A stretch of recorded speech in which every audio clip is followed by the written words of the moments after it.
Novel corona virus विश्वव्यापी महामारी का रूप इख्तियार कर लिया। ऐसे में जरूरत है हम सबको एक दूसरे का साथ देने का, क्योंकि यह खतरनाक बीमारी न बंदूक से डरता है, न तलवार से, न तोप से डरता है, न ही बम से। ये डरता है तो सिर्फ अकेलेपन से, और इसकी ताकत भीड़ भाड़ में और भी ज्यादा बढ़ जाती है। इसलिए आप सबसे अपील है, कृपया घरों में रहे और घर में रहकर जाबाज सैनिक की तरह इस खतरनाक बीमारी को लड़ने में शासन प्रशासन की मदद करें। धन्यवाद। नमस्कार, आप देख रहे हैं आरजे रमझाझर और मैं हूं पुखराज सिंह। वैसे तो हमारा देश पूरे विश्व में सबसे सुंदर भौगोलिक संरचना के नाम से भी जाना जाता है।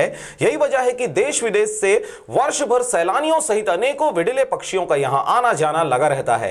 इन दिनों भारत सहित छत्तीसगढ़ में सैलानी रूपी साइबेरियन सारसों का आना और घोंसला बनाना देखा जा रहा है। देखिए रिपोर्ट। छत्तीसगढ़ के मुंगेली जिला अंतर्गत आने वाले पथरिया ब्लॉक के ग्राम पंचायत पड़ियन में पहुंचे प्रवासी पक्षी साइबेरियन सारस अपनी आशियाना लेकर यहां हर वर्ष की भांति इस वर्ष भी लगातार 30 वर्षों से यहां आ रहे हैं। गांव के बुजुर्गों का कहना है कि जब से यह पक्षी हमारे गांव में आए हैं कभी भी अकाल नहीं पड़ा है। ग्रामवासियों द्वारा इनका विशेष ख्याल रखा जाता है। इनको क्षति पहुंचाने वाले लोगों को गांव वालों के द्वारा दंड का प्रावधान भी किया गया है। यह पक्षी आसपास के दूसरे गांवों में नजर नहीं आते, क्योंकि इन पक्षियों को हमारे गांव पड़ियन में पूरी सुरक्षा मिलती है। यह पक्षी इतने सीधे होते हैं कि इनके अंडे को कौवा भी खा जाते हैं, जबकि कौवे उनके चौथा हिस्सा भी वजन के नहीं होते। इनकी बहुत ही सटीक व सीधा खासियत है। यह प्रवासी पक्षी जब अपने आप पेड़ से नीचे गिर जाता है तो उन्हें पक्षी अपने समाज के साथ नहीं रखते। यह फसल को क्षति पहुंचाने वाले कीड़े मकोड़ों को भोजन के रूप में प्रयोग करते हैं, जिससे किसानों को अप्रत्यक्ष रूप से सहयोग भी मिलता है। इनकी एक खासियत यह भी है कि ये सारे प्रवासी पक्षी जून के माह में यहाँ आते हैं और दिवाली के समय चले जाते हैं। इस बीच यह अपने बच्चे को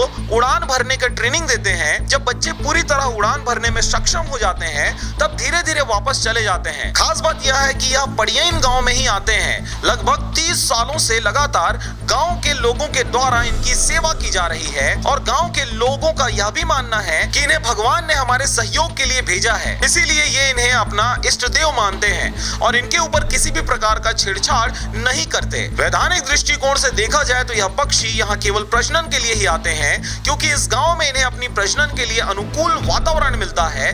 पूरे 12 महीने यह पक्षी यहाँ नहीं रहते। आते ही घोंसला बनाते हैं, अंडा देते हैं, और जब बच्चा उड़ने के काबिल होता है तब यह प्रवासी पक्षी, जिन्हें साइबेरियन सारस के रूप में जाना जाता है, वापस अपने देश चले जाते हैं। मुंगेली पथरिया से ईश्वर साहू के साथ नारायण बंजारे की रिपोर्ट, आरजे रमझाझर।